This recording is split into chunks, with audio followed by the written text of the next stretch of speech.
राजस्थान के एक छोटे से गांव जैसलमेर की सरहद के पास, जहां रेत के टीले आसमान से बातें करते हैं, वहां की हवा में एक अजीब सी खामोशी और बेचैनी दोनों साथ साथ चलते हैं। यह कहानी किसी बड़े वैज्ञानिक की प्रयोगशाला में शुरू नहीं होती और न ही किसी चमकते हुए शहर की ऊंची इमारतों में। यह कहानी शुरू होती है मिट्टी से बने एक छोटे से घर में, जहां बिजली आए या न आए, लेकिन उम्मीद का दिया हमेशा जलता रहता है। यहाँ के लोग जानते हैं कि सरहद पर खड़े जवान सिर्फ वर्दी पहने हुए लोग नहीं हैं, वे हमारे अपने हैं, हमारे बेटे हैं, हमारे भाई हैं। रात का गहरा सन्नाटा था। घड़ी की सुइयां रात के 2 बजा रही थीं। पूरा गांव गहरी नींद में सोया हुआ था, सिवाय एक खिड़की के। उस खिड़की से टिमटिमाती हुई पीली रोशनी बाहर झांक रही थी। अंदर 17 साल का आर्यन, आंखों में नींद का नामो निशान लिए बिना, एक पुराने टूटे हुए रेडियो के पुर्जों के साथ उलझा हुआ था। उसके चारों ओर तारों का जाल फैला था, जैसे किसी मकड़ी ने अपना घर बनाया हो। आर्यन के पिता रामदीन, जो दिन भर खेत में पसीना बहाकर थक चुके थे, अचानक खांसते हुए जाग गए। उन्होंने देखा कि आर्यन की खाट खाली है। वे समझ गए। गुस्से और चिंता की मिली जुली लकीरें उनके माथे पर उभर आईं। वे उठे और आर्यन के कमरे के दरवाजे पर खड़े हो गए। फिर वही कबाड़। रामदीन की भारी आवाज ने कमरे की शांति को तोड़ दिया। आर्यन, कल तेरा गणित का इम्तिहान है और तू यहां इस कूड़े कचरे में अपनी जिंदगी बर्बाद कर रहा है। पूरा गांव सो रहा है और तू यहां बिजली के तारों से खेल रहा है। आर्यन ने डरते हुए हाथ रोका, लेकिन उसकी आंखों में एक अजीब सी चमक थी। उसने धीरे से कहा, बापू, यह कबाड़ नहीं है। मैं बस कोशिश कर रहा हूं कि। कोशिश? किस बात की कोशिश? रामदीन ने बीच में ही टोक दिया। क्या यह सब तुझे रोटी देगा? देख अपने ताऊजी के बेटे को, शहर में क्लर्क बन गया है, और तू 10वीं में 2 बार फेल होने के बाद अब क्या मैकेनिक बनकर हमारी नाक कटवाएगा? लोग कहते हैं रामदीन का बेटा तो बस लोहे लक्कड़ में दिमाग खपाता है, पढ़ाई में तो सिफर है। आर्यन चुप रहा। उसे आदत थी। गांव के लोग, स्कूल के मास्टर, यहां तक कि उसके अपने पिता भी उसे बेकार समझते थे। उन्हें लगता था कि उसका दिमाग किताबों में नहीं लगता, इसीलिए वह मंदबुद्धि है। लेकिन वे नहीं जानते थे कि आर्यन का दिमाग उन किताबों से कहीं आगे की दुनिया देखता था, जहां लोग टूटा हुआ पंखा देखकर उसे कबाड़ में फेंक देते थे। आर्यन को उसमें एक मोटर दिखाई देती थी जो किसी और मशीन में जान डाल सकती थी। रामदीन ने एक गहरी सांस ली। उनका गुस्सा अब लाचारी में बदल गया था। बेटा, हम गरीब लोग हैं, हमारे पास सपने देखने की हैसियत नहीं होती। सो जा अब। अगर कल इम्तिहान में फेल हुआ तो मैं तुझे खेत पर ले जाऊंगा, फिर जिंदगी भर यही करना पड़ेगा। पिता के जाने के बाद आर्यन ने वह पुराना सर्किट बोर्ड हाथ में उठाया। यह एक पुराना वाईफाई राउटर था, जिसे शहर से आए एक बाबूजी ने खराब होने पर फेंक दिया था।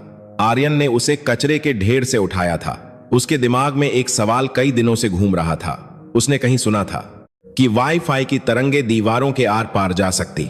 अगर ये तरंगे दीवार के पार जा सकती हैं और अगर कोई इंसान उस पार चलता है, तो क्या ये तरंगे उससे टकराकर वापस नहीं आती होंगी? अगर वह उन वापस आती तरंगों को पकड़ सके तो शायद, बस शायद, वह बिना दीवार तोड़े यह देख सकता है कि दीवार के पीछे कौन है। यह विचार उसे पागल किए हुए था। यह सिर्फ एक मशीन बनाने की बात नहीं थी, इसके पीछे एक गहरा दर्द छुपा था। 6 महीने पहले की बात है। आर्यन के चचेरे भाई विक्रम, जो सेना में थे, उन्हें सरहद पर एक मुठभेड़ के दौरान गोली लगी थी। विक्रम और उनकी टुकड़ी को पता ही नहीं चला कि जिस खंडहर नुमा घर में वे घुस रहे थे, उसकी दीवार के पीछे आतंकवादी छिपे बैठे थे। अगर उन्हें पता होता तो विक्रम आज अस्पताल के बिस्तर पर बेजान नहीं पड़ा होता। उस दिन आर्यन ने कसम खाई थी, वह कुछ ऐसा बनाएगा जिससे फिर किसी मां का बेटा, किसी का भाई दीवार के पीछे छिपे खतरे से अनजान न रहे। अगली सुबह स्कूल के रास्ते में आर्यन का दिमाग गणित के सूत्रों में नहीं, बल्कि तरंगों और आवृत्तियों में उलझा हुआ था। मास्टर जी ब्लैक बोर्ड पर कुछ लिख रहे थे, लेकिन आर्यन की कॉपी के आखिरी पन्ने पर एक अजीबोगरीब नक्शा बना हुआ था। आर्यन, मास्टर जी की आवाज ने उसे चौंका दिया। खड़े हो जाओ, बताओ मैंने अभी क्या समझाया। आर्यन सकपका गया। पूरी क्लास उस पर हंसने लगी। जी, वो, तू कभी नहीं सुधरेगा, मास्टर जी ने डस्टर मेज पर पटकते हुए कहा। तेरा ध्यान पढ़ाई में है ही नहीं। तेरे जैसे लड़के सिर्फ माँ बाप का पैसा बर्बाद करते हैं। निकल जा मेरी क्लास से। सिर झुकाए आर्यन क्लास से बाहर निकल गया। धूप तेज थी, लेकिन उसे गर्मी का एहसास नहीं हो रहा था। उसे बस अपने सीने में जलती हुई उस आग का एहसास था जो उसे कुछ कर गुजरने के लिए प्रेरित कर रही थी। वह स्कूल से सीधे घर नहीं गया। वह गांव के बाहर स्थित कबाड़ खाने की ओर मुड़ गया। यह उसका खजाना था। कबाड़ खाने का मालिक, एक बूढ़ा आदमी जिसे सब चाचा कहते थे, आर्यन को देखते ही मुस्कुरा दिया। आ गया तू, आज क्या चाहिए? मेरे पास आज कुछ खास नहीं है, बस कुछ पुराने कंप्यूटर के डिब्बे आए हैं। आर्यन की आंखें चमक उठीं। चाचा, मुझे वो पुराने एंटीना चाहिए जो उस दिन मैंने देखे थे, और अगर कोई पुरानी बैटरी मिल जाए तो। पैसे लाया है? चाचा ने अपनी ऐनक ठीक करते हुए पूछा। आर्यन ने अपनी जेब टटोली। उसके पास सिर्फ 5 रुपये थे जो उसने अपनी मां से छिपाकर रखे थे। उसने वह सिक्का चाचा की हथेली पर रख दिया। बस यही है, बाकी बाद में काम करके चुका दूंगा, प्लीज चाचा। चाचा ने आर्यन की आंखों में वह दीवानगी देखी जो उन्होंने बहुत कम लोगों में देखी थी। उन्होंने सिक्का वापस उसकी जेब में डाल दिया। ले जा, पैसे जब तेरे पास हों तब दे देना, पर याद रखना, अगर तेरी मां ने आकर मुझे डांटा कि मैं तुझे कबाड़ दे रहा हूं तो मैं कह दूंगा तूने चोरी की है। आर्यन हंस पड़ा। वह दौड़कर उन टूटे फूटे सामानों को बटोरने लगा। उसके हाथ काले हो गए थे, कपड़ों पर धूल जम गई थी, लेकिन उसे परवाह नहीं थी। उसे आज वह टुकड़ा मिल गया था जिसकी उसे तलाश थी, एक पुराना सिग्नल रिसीवर। घर लौटते वक्त शाम हो चुकी थी। गांव के चौपाल पर कुछ बुजुर्ग हुक्का पीते हुए बैठे थे। उन्होंने आर्यन को कबाड़ का बोरा पीठ पर लादे हुए देखा। देख रहे हो रामदीन के लौंडे को? एक बुजुर्ग ने ताना मारा। लोहार का काम करेगा लगता है, स्कूल तो बस नाम का जाता है।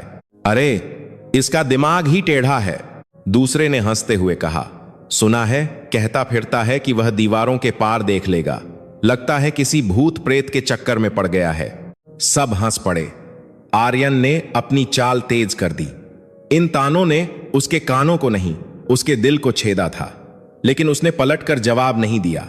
उसका जवाब उसकी जुबान नहीं, उसका काम देगा। घर पहुंचकर उसने देखा कि मां चूल्हे पर रोटियां सेक रही थीं। धुएं की वजह से उनकी आंखें लाल हो रही थीं।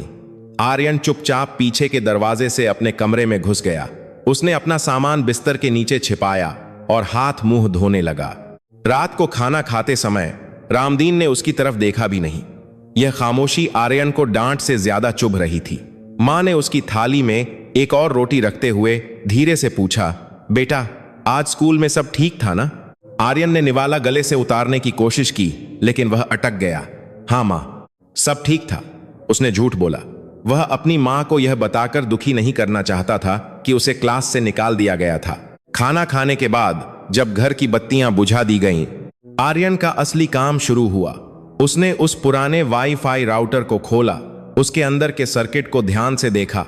उसे इसमें कुछ बदलाव करने थे। उसे इसकी शक्ति बढ़ानी थी ताकि यह दीवार के उस पार की छोटी से छोटी हलचल को भी पकड़ सके। लेकिन समस्या यह है थी कि उसके पास कंप्यूटर नहीं था जिसे वह इस राउटर से जोड़ सके और जो सिग्नल को तस्वीर में बदल सके। उसकी नजर अपने पिता के पुराने छोटे से मोबाइल फोन पर पड़ी। यह एक सस्ता स्मार्टफोन था जो बहुत अटक अटक कर चलता था। क्या वह इस फोन की स्क्रीन का इस्तेमाल कर सकता है? यह एक बड़ा जोखिम था। अगर फोन खराब हो गया तो पिता उसे घर से ही निकाल देंगे। लेकिन आर्यन के पास कोई और रास्ता नहीं था। उसने कांपते हाथों से फोन का पिछला हिस्सा खोला। उसने राउटर के तारों को फोन के डेटा पोर्ट से जोड़ने की कोशिश की। यह एक बेहद नाजुक काम था। एक गलत तार और सब कुछ जल जाएगा। पसीने की बूंदें उसके माथे से टपक रही थीं। उसने भगवान का नाम लिया और टांका सोल्डरिंग लगाना शुरू किया। घंटों बीत गए। मुर्गे की बांग देने का समय हो रहा था। आर्यन की आंखें जल रही थीं, कमर अकड़ गई थी। अंत में उसने आखिरी तार जोड़ा। अब परीक्षा की घड़ी थी। उसने डिवाइस को चालू करने के लिए बैटरी जोड़ी। एक हल्की सी बीप की आवाज आई और राउटर की बत्ती जल उठी। अब बारी थी फोन की। आर्यन ने फोन का पावर बटन दबाया। स्क्रीन जली। आर्यन की सांसें थम गईं। फोन चालू हो गया था। अब उसे एक कोड लिखना था, एक छोटा सा प्रोग्राम जो राउटर से आने वाले संकेतों को पढ़ सके। आर्यन को कोडिंग किसी ने नहीं सिखाई थी। उसने यह सब रद्दी वाले से खरीदी गई फटी पुरानी किताबों और कभी कभार साइबर कैफे की खिड़की से झांककर सीखा था। उसने फोन के कीपैड पर अपनी उंगलियां चलाईं। सुबह की पहली किरण खिड़की से अंदर आई। आर्यन ने रन बटन दबाया। स्क्रीन पर कुछ लकीरें बनने लगीं। उसने डिवाइस को दीवार की तरफ किया। दीवार के उस पार रसोई में मां जाग चुकी थीं और चल फिर रही थीं। आर्यन ने सांस रोककर स्क्रीन की तरफ देखा। स्क्रीन पर एक लाल रंग का धब्बा दिखाई दिया। जैसे जैसे मां रसोई में हिल रही थीं, वह लाल धब्बा भी हिल रहा था। यह कोई साफ तस्वीर नहीं थी, यह सिर्फ एक परछाई थी, एक ऊष्मा और तरंग का संकेत था। लेकिन यह दीवार के पार था। यह काम कर रहा है। आर्यन के मुंह से फुसफुसाहट निकली। यह सच में काम कर रहा है। खुशी के मारे वह चीखना चाहता था, लेकिन उसने खुद को रोक लिया। अभी यह बहुत कच्चा था। यह सिर्फ एक धब्बा दिखा रहा था। उसे यह पता करना था कि वह धब्बा इंसान है या कोई जानवर या सिर्फ हवा से हिलता हुआ पर्दा। और सबसे बड़ी बात, इसकी रेंज बहुत कम थी। उसे इसे और ताकतवर बनाना था। अगले कुछ हफ्ते आर्यन के लिए जुनून बन गए। उसने अपनी नींद, अपना खाना पीना, सब कुछ इस मशीन को समर्पित कर दिया। वह स्कूल जाता, लेकिन उसका दिमाग वही मशीन में लगा रहता। वह कबाड़खाने से और भी सामान लाता रहा। उसने अपने घर के पुराने टीवी का सिग्नल बूस्टर निकाला और उसे अपनी मशीन में लगा दिया। गांव में बातें और तेज हो गईं। रामदीन का बेटा अब तो घर से निकलता ही नहीं। लगता है दिमाग पूरी तरह चल गया है। पड़ोसी कानाफूसी करते। एक दिन जब आर्यन अपनी मशीन का परीक्षण कर रहा था, रामदीन अचानक कमरे में आ गए। उन्होंने आर्यन के हाथ में वह अजीब सा यंत्र देखा जिसमें उनका मोबाइल फोन तारों से जकड़ा हुआ था। तूने मेरा फोन लिया? रामदीन चिल्लाए। और यह क्या तबाही मचा रखी है? इससे पहले कि आर्यन कुछ समझा पाता, रामदीन ने उसके हाथ से वह यंत्र छीन लिया। छीना, झपटी में एक तार ढीला हो गया और चिंगारी निकली। रामदीन ने गुस्से में यंत्र को जमीन पर पटकना चाहा। नहीं बापू, मत तोड़िए। आर्यन रो पड़ा। वह अपने पिता के पैरों में गिर गया। इसे मत तोड़िए। यह कोई खिलौना नहीं है। यह जान बचा सकता है। यह हमारे विक्रम भैया जैसे फौजियों की जान बचा सकता है। रामदीन का हाथ हवा में रुक गया। विक्रम का नाम सुनकर उनका गुस्सा थोड़ा ठिठक गया। उन्होंने यंत्र को नहीं तोड़ा, लेकिन उसे मेज पर जोर से रख दिया। तू पागल हो गया है आर्यन, रामदीन ने भारी आवाज में कहा। उनकी आंखों में आंसू थे। फौजियों की जान बचाने का काम सरकार का है, वैज्ञानिकों का है, हम जैसे अनपढ़ किसानों का नहीं। तू क्यों नहीं समझता? मैं तुझे बर्बाद होते नहीं देख सकता। मुझे एक मौका दीजिए बापू, आर्यन ने गिड़गिड़ाते हुए कहा। सिर्फ एक मौका। मैं साबित कर दूंगा कि यह काम करता है। कल हमारे गांव में जो फौजी छावनी है, वहां कर्नल साहब आने वाले हैं। मैं उन्हें यह दिखाऊंगा। अगर उन्होंने इसे बेकार कह दिया तो मैं कसम खाता हूं, मैं यह सब छोड़ दूंगा और आपके साथ खेत में काम करूंगा। रामदीन ने अपने बेटे की आंखों में देखा। वहां जिद थी, पागलपन था, लेकिन एक सच्चाई भी थी। उन्होंने एक लंबी सांस ली। ठीक है, कल आखिरी दिन है। अगर कल कुछ नहीं हुआ तो यह सारा कबाड़ घर से बाहर जाएगा और तू मेरे साथ खेत पर। अगली सुबह आर्यन के लिए जिंदगी और मौत का सवाल बन गई थी।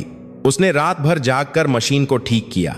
उसने टूटे हुए तार को जोड़ा और उसे मजबूत टेप से बांध दिया। उसने मशीन का नाम रखा त्रिनेत्र, यानी तीसरी आंख। सुबह हुई। आर्यन ने अपने सबसे साफ कपड़े पहने, जो थोड़े पुराने थे लेकिन धुले हुए थे। उसने त्रिनेत्र को एक कपड़े के थैले में रखा और छावनी की ओर चल पड़ा। उसका दिल हथौड़े की तरह धड़क रहा था। क्या एक बड़ा फौजी अफसर एक 17 साल के लड़के की बात सुनेगा? क्या वे उसे अंदर भी घुसने देंगे? छावनी के गेट पर संतरी ने उसे रोक लिया। ए लड़के, कहां जा रहा है? यहां आम लोगों का आना मना है। साहब, मुझे कर्नल साहब से मिलना है, आर्यन ने विनती की। मेरे पास कुछ है जो फौज की मदद कर सकता है।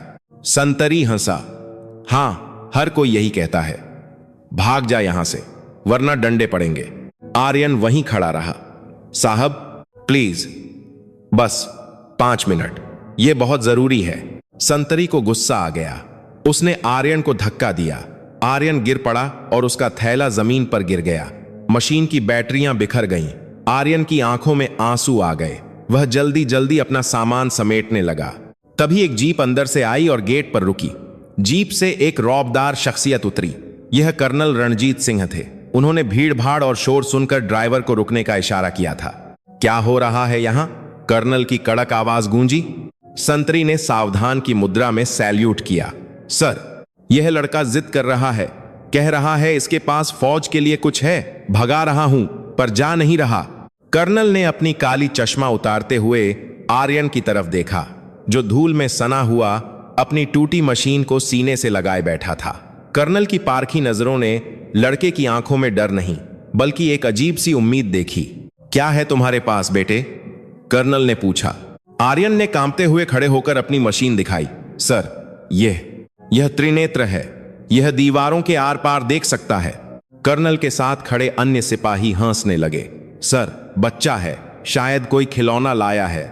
लेकिन कर्नल नहीं हंसे। उन्होंने उस भद्दे से दिखने वाले यंत्र को देखा जिसमें टेप, तार और एक पुराना मोबाइल फोन लगा था। यह जुगाड़ का बेहतरीन नमूना लग रहा था। दीवार के आर पार कर्नल ने एक भौं ऊपर चढ़ाई। तुम जानते हो ऐसी तकनीक करोड़ों रुपए की आती है और वह भी बहुत भारी होती है। जी सर, आर्यन ने कहा। उसकी आवाज में अब थोड़ा आत्मविश्वास आ गया था। लेकिन यह सस्ती है और यह काम करती है। आप बस एक बार देख लीजिए। कर्नल ने एक पल सोचा। उनके पास समय कम था, लेकिन एक सिपाही की छठी इंद्रिय कह रही थी कि इस लड़के को सुनना चाहिए। ठीक है, कर्नल ने कहा, आओ अंदर। लेकिन अगर तुमने मेरा वक्त बर्बाद किया तो तुम्हें सजा मिलेगी। आर्यन को छावनी के अंदर ले जाया गया। उसे एक पुराने अभ्यास कक्ष, प्रैक्टिस रूम के पास खड़ा किया गया। यह एक कंक्रीट की इमारत थी जिसका इस्तेमाल शहरी युद्ध अभ्यास, अर्बन वॉरफेयर ट्रेनिंग के लिए किया जाता था। देखो लड़के, कर्नल ने कहा, उस कमरे के अंदर मेरे 3 जवान छिपे हैं। अगर तुम्हारी मशीन बता सकती है कि वे कहां हैं और कितने हैं तो मैं तुम्हारी बात सुनूंगा। आर्यन ने अपनी मशीन त्रिनेत्र को चालू किया। स्क्रीन झिलमिलाने लगी। धूप बहुत तेज थी, इसीलिए उसे स्क्रीन पर हाथ की छाया बनानी पड़ी। उसका दिल जोरों से धड़क रहा था। अगर मशीन ने धोखा दे दिया तो? उसने मशीन को दीवार की तरफ घुमाया। पहले कुछ नहीं दिखा, सिर्फ शोर नॉइज। आर्यन के माथे पर पसीना बहने लगा। उसने फ्रीक्वेंसी का नॉब थोड़ा घुमाया। अचानक स्क्रीन पर 3 लाल धब्बे उभरे। सर, आर्यन ने कांपती आवाज में कहा, 3 लोग हैं। 2 लोग बाएं कोने में खड़े हैं और एक आदमी शायद बैठा है दाएं कोने में खिड़की के नीचे। कर्नल ने अपने सूबेदार की तरफ देखा। सूबेदार ने वॉकी टॉकी पर अंदर बैठे जवानों से पूछा, पोजीशन बताओ। वॉकी टॉकी से आवाज आई, सर, नायक शिंदे और लांस नायक गुरप्रीत बाएं कोने में हैं। मैं दाएं कोने में खिड़की के नीचे बैठा हूं। कर्नल के चेहरे का रंग बदल गया। उन्होंने झपटकर आर्यन के हाथ से मशीन ले ली और खुद स्क्रीन पर देखा। वहां सचमुच 3 अस्पष्ट आकृतियां दिखाई दे रही थीं, जो इंसानों की गर्मी और हरकत को दर्शा रही थीं। सन्नाटा छा गया। वह संतरी जिसने आर्यन को धक्का दिया था अब खुले मुंह से देख रहा था। कर्नल ने आर्यन के कंधे पर एक भारी हाथ रखा। तुम्हारा नाम क्या है बेटे? आर्यन। आर्यन कुमार, सर। आर्यन, कर्नल ने गंभीरता से कहा, तुम्हें अंदाजा भी है तुमने क्या बनाया है? तुमने कचरे से एक चमत्कार बनाया है। आर्यन की आंखों से आंसू छलक पड़े। यह पहली बार था जब किसी ने उसे पागल नहीं बल्कि चमत्कार करने वाला कहा था। लेकिन कहानी अभी शुरू हुई थी। कर्नल ने मशीन तो देख ली थी, लेकिन असली परीक्षा बाकी थी। इसे प्रयोगशाला में नहीं, असली मैदान ए जंग में परखा जाना था। और किस्मत से या दुर्भाग्य से वह मौका बहुत जल्द आने वाला था। उसी रात खुफिया विभाग से खबर आई कि सीमा के पास एक गांव में कुछ आतंकवादी घुस आए हैं और उन्होंने एक स्कूल को अपने कब्जे में ले लिया है। बच्चे अंदर थे। सेना को ऑपरेशन करना था, लेकिन उन्हें नहीं पता था कि आतंकवादी स्कूल के किस कमरे में हैं और उन्होंने कहां बम लगा रखे हैं। कर्नल रणजीत ने अपनी टीम तैयार की और फिर एक ऐसा फैसला लिया जो नियमों के खिलाफ था। उस लड़के को बुलाओ, कर्नल ने आदेश दिया, और उसकी मशीन भी। लेकिन सर, सूबेदार ने आपत्ति जताई। वह एक नागरिक है, एक बच्चा है, हम उसे ऑपरेशन में नहीं ले जा सकते। हमारे पास समय नहीं है, कर्नल ने गरजते हुए कहा। हमें पता करना है कि अंदर क्या हो रहा है बिना दरवाजा खोले। वह मशीन ही हमारी और उन बच्चों की एकमात्र उम्मीद है। जाओ, उसे लेकर आओ। जीप रात के अंधेरे में फिर से आर्यन के घर के बाहर रुकी। रामदीन और उसकी पत्नी घबराकर बाहर आए। क्या हुआ साहब, मेरे बेटे ने क्या किया? रामदीन ने हाथ जोड़ते हुए पूछा। सिपाही ने कहा, कुछ नहीं किया बाबा, देश को आपके बेटे की जरूरत है, उसे हमारे साथ चलना होगा। आर्यन बाहर आया। अपनी मशीन त्रिनेत्र उसके हाथ में थी। उसने अपने पिता की तरफ देखा। रामदीन की आंखों में डर था, लेकिन गर्व की एक हल्की सी चमक भी थी। जा, रामदीन ने भारी गले से कहा, दिखा दे दुनिया को कि मेरा बेटा क्या है। आर्यन जीप में बैठा। जीप धूल उड़ाती हुई अंधेरे में गायब हो गई। वह एक स्कूल का छात्र था जो इम्तिहान में फेल हो रहा था, लेकिन आज रात वह एक ऐसी परीक्षा देने जा रहा था जहां कोई रीटेस्ट नहीं होता, जहां गलती की सजा विफलता नहीं बल्कि मौत थी। जीप का पहिया जैसे ही गांव की कच्ची सड़क छोड़कर पक्की सड़क पर आया, रफ्तार तेज हो गई। हवा के थपेड़े आर्यन के चेहरे पर लग रहे थे, लेकिन उसके अंदर का तूफान बाहर की हवा से कहीं ज्यादा तेज था। उसके हाथों में त्रिनेत्र था, वही डब्बा जिसे कुछ घंटे पहले तक उसका बाप कबाड़ कह रहा था। आज वही डब्बा शायद किसी की जिंदगी बचाने वाला था। जीप एक सरकारी स्कूल सरस्वती विद्या मंदिर के बाहर रुकी। वहां का नजारा देखकर आर्यन का दिल दहल गया। चारों तरफ पुलिस की गाड़ियां थीं। सायरन की नीली लाल बत्तियां रात के अंधेरे को चीर रही थीं। बैरिकेड्स के पीछे सैकड़ों गांव वाले खड़े थे। रोने बिलखने की आवाजें आ रही थीं। ये उन बच्चों के माता पिता थे जो स्कूल के अंदर थे। सर, कमांडो यूनिट तैयार है, लेकिन हम अंदर नहीं जा सकते, एक मेजर ने कर्नल रंजीत के पास आते हुए कहा। आतंकवादियों ने मुख्य दरवाजे और खिड़कियों पर IED बम लगा रखे हैं। अगर हमने दरवाजा तोड़ने की कोशिश की तो पूरी इमारत उड़ जाएगी। हमें यह नहीं पता कि बच्चे किस कमरे में हैं। कर्नल रंजीत ने आर्यन की तरफ देखा। मेजर, यह लड़का हमारी मदद करेगा। मेजर ने आर्यन को ऊपर से नीचे तक देखा। फटी हवाई चप्पल, धूल से सने कपड़े और हाथ में तारों से लिपटा एक अजीब सा यंत्र। मेजर की आंखों में गुस्सा और अविश्वास साफ दिख रहा था। सर, यह मजाक का वक्त नहीं है। यह कोई स्कूल का प्रोजेक्ट नहीं चल रहा है। अंदर 30 जानें फंसी हैं। कर्नल ने आर्यन के कंधे पर हाथ रखा और मेजर की आंखों में आंखें डालकर कहा, मुझे पता है मेजर, इसीलिए मैं हर मुमकिन कोशिश करना चाहता हूं। आर्यन, आगे जाओ। आर्यन के पैर कांप रहे थे। उसका गला सूख गया था। उसने भीड़ में एक औरत को रोते हुए देखा। मेरा मुन्ना अंदर है, कोई उसे बचा लो। उस आवाज ने आर्यन के अंदर के डर को एक पल के लिए दबा दिया। उसने एक लंबी सांस ली और स्कूल की दीवार के पास बढ़ा। स्कूल की दीवारें पुरानी थीं, मोटे पत्थरों की बनी हुई। क्या वाईफाई की तरंगे इन्हें पार कर पाएंगी? आर्यन ने अपनी मशीन चालू की। स्क्रीन पर सिर्फ झिलमिलाहट, स्टैटिक थी, कुछ नहीं दिख रहा था। यह काम नहीं कर रहा, मेजर ने पीछे से कहा। मैंने कहा था सर, यह वक्त की बर्बादी है। आर्यन के माथे से पसीना टपककर मशीन की स्क्रीन पर गिरा। नहीं नहीं, ऐसा नहीं हो सकता, उसने मन ही मन कहा। उसने याद किया कि कैसे पुराने जमाने में जब रेडियो का सिग्नल नहीं आता था तो लोग एंटीना को किसी लोहे की चीज से छूते थे। उसने इधर उधर देखा। पास ही स्कूल की लोहे की जालीदार बाड़ थी। आर्यन ने अपनी जेब से एक तांबे का नंगा तार निकाला जो वह हमेशा अपनी जेब में रखता था और उसे अपनी मशीन के रिसीवर से जोड़कर उसका दूसरा सिरा लोहे की बाड़ से बांध दिया। यह एक देसी सिग्नल बूस्टर था। जैसे ही तार जुड़ा, स्क्रीन पर हलचल हुई। लाल रंग के धब्बे उभरने लगे। सर, आर्यन चिल्लाया नहीं बल्कि फुसफुसाया। सर देखिए। कर्नल और मेजर दौड़कर उसके पास आए। आर्यन ने उंगली से इशारा किया।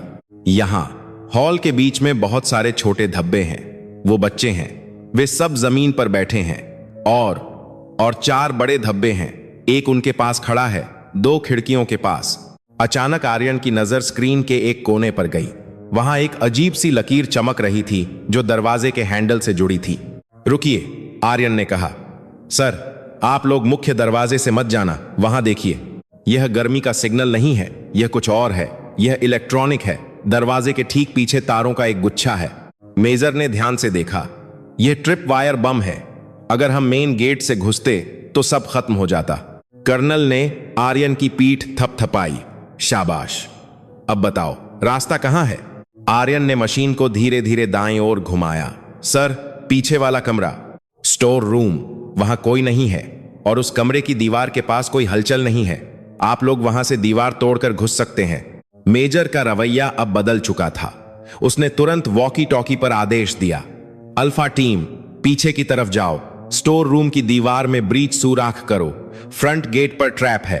अगले 15 मिनट आर्यन के जीवन के सबसे लंबे मिनट थे। वह वहीं दीवार से सटकर खड़ा रहा, अपनी मशीन को पकड़े हुए, अपनी सांसों को रोके हुए। उसे अंदर से दबी हुई आवाजें सुनाई दे रही थीं, लेकिन वह हिल नहीं सकता था। अगर उसका सिग्नल टूटा तो अंदर गए फौजी अंधे हो जाएंगे। अचानक धड़ाम की एक तेज आवाज आई, फिर गोलियों की तड़तड़ाहट। भीड़ में सन्नाटा छा गया। आर्यन ने अपनी आंखें बंद कर लीं।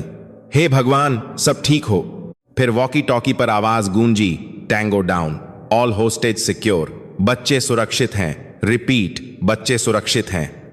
बाहर खड़ी भीड़ में खुशी की लहर दौड़ गई। लोग एक दूसरे के गले लगने लगे। मां, बाप पुलिस बैरिकेड्स तोड़कर स्कूल की तरफ दौड़ पड़े। कर्नल रंजीत ने एक गहरी सांस छोड़ी। उन्होंने अपनी टोपी उतारी और पसीना पोंछा। फिर वे आर्यन की तरफ मुड़े। आर्यन अब भी वहीं खड़ा था, मशीन को सीने से लगाए, जैसे उसे यकीन न हो रहा हो कि सब खत्म हो गया है। मेजर, कर्नल ने कहा, इस लड़के को घर छोड़ाओ, इज्जत के साथ। मेजर, जो कुछ देर पहले आर्यन को डांट रहे थे, अब उसके सामने आए। उन्होंने कोई शब्द नहीं कहा, बस आर्यन को एक सच्चा फौजी सैल्यूट किया। यह सम्मान किसी भी पदक से बड़ा था। लौटते वक्त जीप में खामोशी थी, लेकिन यह खामोशी सुकून देने वाली थी। आर्यन ने खिड़की से बाहर देखा। आसमान में तारे चमक रहे थे। उसे लगा जैसे आज आसमान थोड़ा और साफ है। उसने अपनी मशीन की तरफ देखा। बैटरी खत्म हो चुकी थी, स्क्रीन काली पड़ गई थी, लेकिन इसने अपना काम कर दिया था। जीप जब आर्यन के घर के बाहर रुकी तो सुबह के 4 बज रहे थे। रामदीन बाहर खटिया पर बैठे थे। वे सोए नहीं थे, उनकी आंखें दरवाजे पर टिकी थीं। आर्यन जीप से उतरा। मेजर ने उसे विदा किया और चले गए। रामदीन धीरे से उठे। उन्होंने आर्यन के कपड़े देखे जो धूल से सने थे, उसका चेहरा जो थकान से मुरझाया था, लेकिन आंखों में एक नई चमक थी। बापू, आर्यन ने धीमी आवाज में कहा, बच्चे बच गए। रामदीन के होंठ कांपे। वे कुछ कहना चाहते थे, शायद डांटना चाहते थे या पूछना चाहते थे कि क्या हुआ, लेकिन फिर उनकी नजर आर्यन के हाथों पर पड़ी जो अब भी उस मशीन को थामे हुए थे। वही मशीन जिसे कल रात वे तोड़ना चाहते थे। रामदीन आगे बढ़े और उन्होंने आर्यन को गले लगा लिया। वे रोए नहीं, लेकिन उनकी पकड़ इतनी सख्त थी कि आर्यन को अपने पिता के दिल की धड़कन सुनाई दे रही थी। जा, सो जा। रामदीन ने बस इतना कहा। कल मैं तुझे नए तार ला दूंगा। आर्यन मुस्कुराया।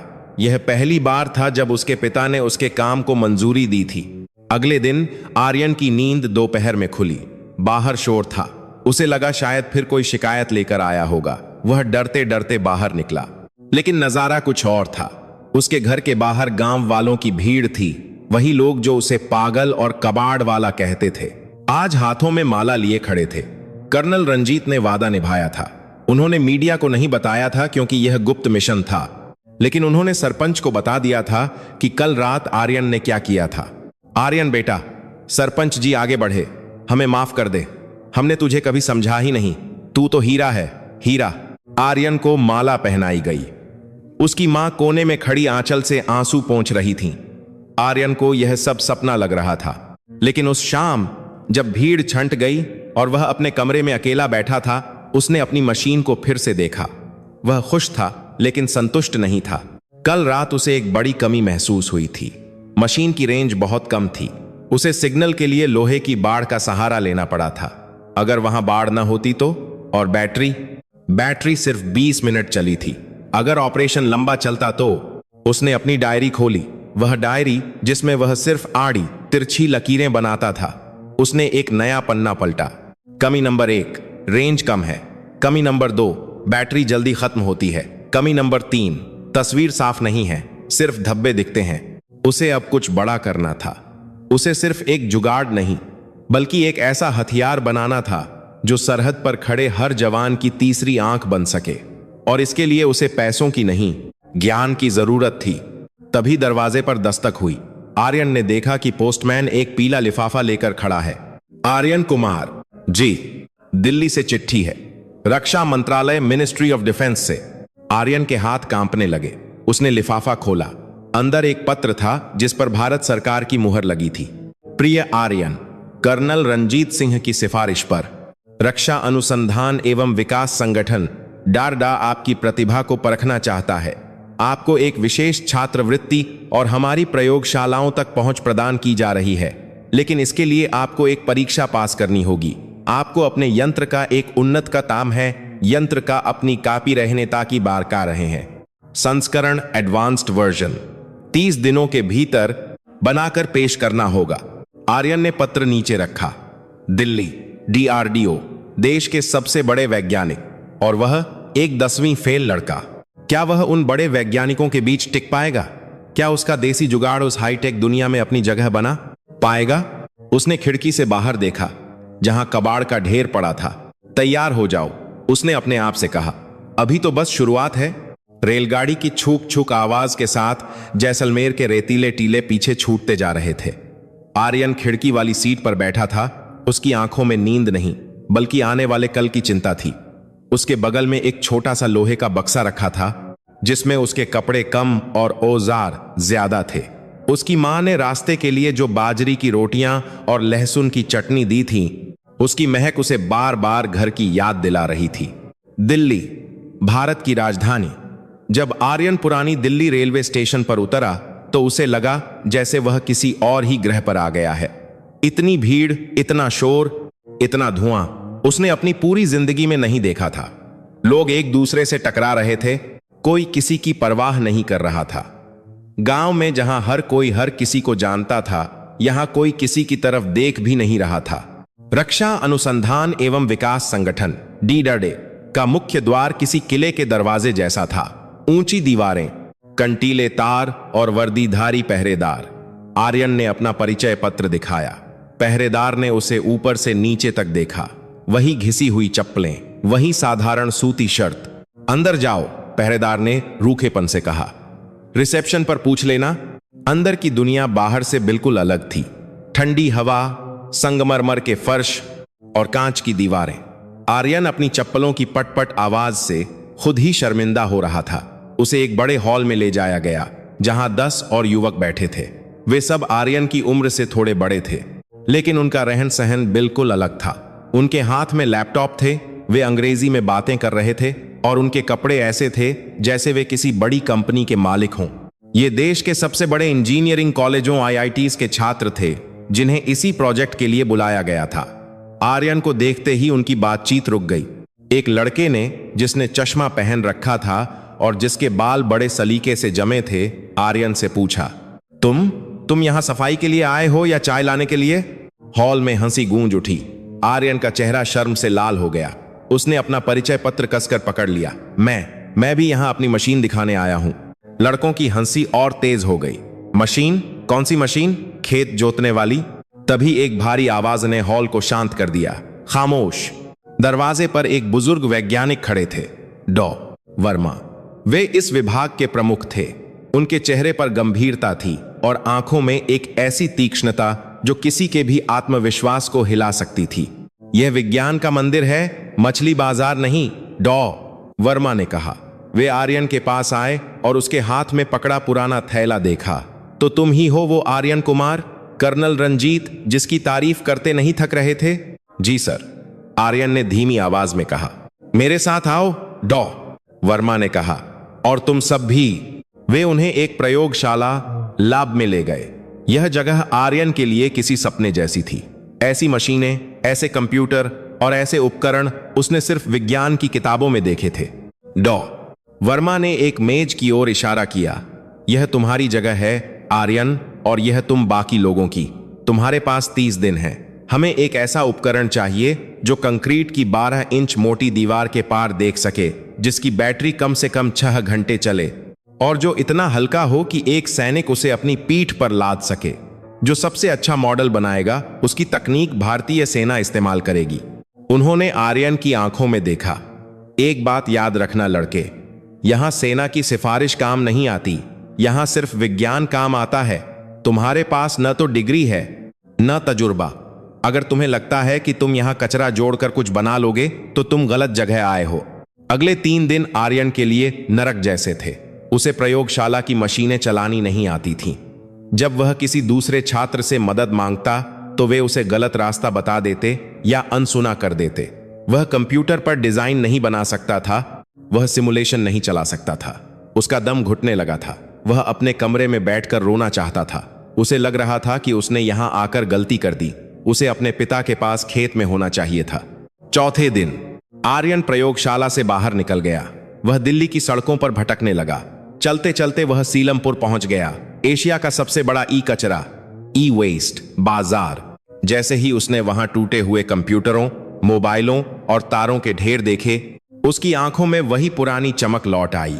यह उसकी दुनिया थी, यह उसकी प्रयोगशाला थी। उसे समझ आ गया कि वह उन इंजीनियरों को उनके तरीके से नहीं हरा सकता, उसे उन्हें अपने तरीके से हराना होगा। उसने अपनी जेब में पड़े थोड़े से पैसे टटोले। वह एक दुकान पर गया जहां पुराने माइक्रोवेव ओवन का ढेर लगा था। काका, मुझे एक पुराना मैग्नेट्रॉन चाहिए, आर्यन ने दुकानदार से कहा। मैग्नेट्रॉन? क्या करेगा उसका? बम बनाएगा क्या? दुकानदार ने मजाक किया। नहीं काका, रोशनी बनाऊंगा, आर्यन ने मुस्कुराते हुए कहा। उसे पता था कि माइक्रोवेव की तरंगें बहुत शक्तिशाली होती हैं। अगर वह इन तरंगों को नियंत्रित कर सके तो वह वाईफाई से 100 गुना ज्यादा शक्तिशाली सिग्नल बना सकता है। लेकिन यह खतरनाक था। जरा सी गलती और रेडिएशन से उसका शरीर जल सकता था। अगले 20 दिन आर्यन ने प्रयोगशाला में कम और अपने हॉस्टल के कमरे में ज्यादा बिताए। उसने सीलमपुर से लाए कचरे से अपना नया यंत्र बनाना शुरू किया। लैब के दूसरे छात्र मजाक उड़ाते थे। देखो, कबाड़ी वाला फिर कुछ कचरा ले आया, शायद यह रोबोट नहीं, कूड़ेदान बना रहा है। डॉ वर्मा भी कभी कभी आते और आर्यन की मेज पर बिखरे तारों के जंजाल को देखकर सिर हिलाते। समय बर्बाद कर रहे हो आर्यन, विज्ञान सिद्धांतों पर चलता है, तुक्के पर नहीं। लेकिन आर्यन ने जवाब देना बंद कर दिया था। वह दिन रात काम करता रहा। उसने पुराने लैपटॉप की स्क्रीन का इस्तेमाल किया। उसने ड्रोन की लिथियम बैटरियों को जोड़कर एक पावर पैक बनाया। और सबसे बड़ी बात, उसने एक ऐसा एंटीना बनाया जो किसी ने नहीं देखा था। यह एक पुराने टीवी डिश और तांबे की प्लेट को पिघलाकर बनाया गया था। परीक्षा का दिन नजदीक आ रहा था। 29वीं रात। आर्यन अपनी मशीन को अंतिम रूप दे रहा था। उसका नाम उसने रखा था गरुड़, क्योंकि गरुड़ की नजर से कुछ नहीं छिपता। अचानक एक धमाका हुआ। आर्यन के यंत्र से धुआं निकलने लगा। नहीं, आर्यन चिल्लाया। उसने जल्दी से तार खींचे। कमरे में जलने की बदबू भर गई। सर्किट ओवरहीट हो गया था। माइक्रोवेव का मैग्नेट्रॉन बहुत ज्यादा गर्म हो रहा था। अगर उसने इसे अभी नहीं सुधारा तो कल सुबह वह डॉ वर्मा को सिर्फ एक जला हुआ डिब्बा दिखा पाएगा। रात के 2 बज रहे थे। उसके पास कोई स्पेयर पार्ट नहीं था। बाजार बंद हो चुके थे। उसकी सारी मेहनत, उसके पिता का सपना, कर्नल का भरोसा, सब उस धुएं के साथ उड़ता हुआ दिख रहा था। वह जमीन पर बैठ गया और अपने बाल नोचने लगा। मैं हार गया। मैं सच में एक अनपढ़ गुवार हूं। तभी उसकी नजर अपनी पानी की बोतल पर पड़ी जो एल्यूमिनियम की थी, और पास ही पड़ा था एक छोटा सा कंप्यूटर का पंखा, CPU फैन। एक विचार उसके दिमाग में बिजली की तरह कौंधा। Heat sink. उसे गर्मी सोखने के लिए कुछ चाहिए था। उसने अपनी पानी की बोतल को काटा, उसे छपटा किया और उसे पंखे के साथ जोड़कर मैग्नेट्रॉन के चारों ओर लपेट दिया। उसने अपने पुराने जूतों के रबर सोल को काटकर इंसुलेशन के लिए इस्तेमाल किया। यह देखने में बहुत भद्दा लग रहा था। ऐसा लग रहा था जैसे किसी ने कचरे को टेप से चिपका दिया हो। लेकिन जब उसने स्विच ऑन किया तो पंखा चला और तापमान स्थिर हो गया। मशीन चल पड़ी। सुबह हुई। परीक्षण का दिन। DRDO का बड़ा मैदान। सामने एक पक्की इमारत थी। डॉ वर्मा, कर्नल रंजीत और सेना के कई बड़े जनरल वहां मौजूद थे। एक एक करके IET के छात्रों ने अपनी मशीनें दिखाईं। उनकी मशीनें सुंदर थीं, प्लास्टिक के केस में बंद और देखने में विदेशी लग रही थीं। एक छात्र ने अपनी मशीन से दीवार के पार देखा। सर, अंदर 2 लोग हैं। मशीन ने सही बताया। सबने तालियां बजाईं, लेकिन मशीन की बैटरी 4 घंटे में खत्म हो गई। दूसरे छात्र की मशीन बहुत भारी थी, सैनिक उसे उठा नहीं पा रहे थे। अंत में आर्यन का नंबर आया। जब वह अपनी मशीन लेकर आगे आया तो जनरलों के बीच भी फुसफुसाहट होने लगी। वह मशीन अजीब दिख रही थी। उसमें पानी की बोतल के टुकड़े, पुराने तार और एक अजीब सा एंटीना लगा था। डॉ वर्मा ने माइक पर कहा, आर्यन कुमार, तुम्हारा प्रोटोटाइप देखने में तो अनोखा है। क्या यह काम भी करता है या सिर्फ कला का नमूना है? आर्यन ने कोई जवाब नहीं दिया। उसने मशीन को अपनी पीठ पर बांधा। यह हल्की थी। उसने स्विच दबाया। सर, आर्यन ने कर्नल की तरफ देखकर कहा। दीवार के पीछे उस कमरे में एक मेज है। उस मेज के नीचे एक ब्रीफ केस रखा है और उस ब्रीफ केस के अंदर धातु की कोई चीज है। डॉ वर्मा चौंक गए। उन्होंने तो सिर्फ लोगों को देखने के लिए कहा था। ब्रीफ केस, यह तो टेस्ट का हिस्सा भी नहीं था। क्या यह लड़का झूठ बोल रहा है? चेक करो, जनरल ने आदेश दिया। सैनिक दौड़कर अंदर गए। थोड़ी देर बाद वे बाहर आए। उनके हाथ में एक ब्रीफ केस था। उन्होंने उसे खोला। अंदर एक पिस्तौल रखी थी। पूरे मैदान में सन्नाटा छा गया, इतना गहरा सन्नाटा कि हवा की सरसराहट भी सुनाई दे रही थी। 12 इंच की दीवार के पार एक बंद ब्रीफकेस के अंदर की चीज देख लेना यह असंभव था। डॉ वर्मा अपनी कुर्सी से खड़े हो गए। वे धीरे धीरे आर्यन के पास आए। उन्होंने उस भद्दे से दिखने वाले यंत्र को छुआ। यह तुमने कैसे किया? उनकी आवाज में अब व्यंग्य नहीं बल्कि अविश्वास और सम्मान था। सर, आर्यन ने विनम्रता से कहा, किताबें कहती हैं कि धातु वातु तरंगों को रोकती है, लेकिन मेरा तजुर्बा कहता है कि अगर आप तरंगों की आवृत्ति फ्रीक्वेंसी को थोड़ा बदल दें तो धातु गूंजने लगती है। मैंने बस उस गूंज को सुना। ई के छात्र जो कल तक उस पर हंस रहे थे अब सिर झुकाए खड़े थे। उन्होंने वो बनाया था जो किताबों में लिखा था। आर्यन ने वो बनाया था जो किताबों के आगे था। जनरल आगे आए। उन्होंने आर्यन से हाथ मिलाया।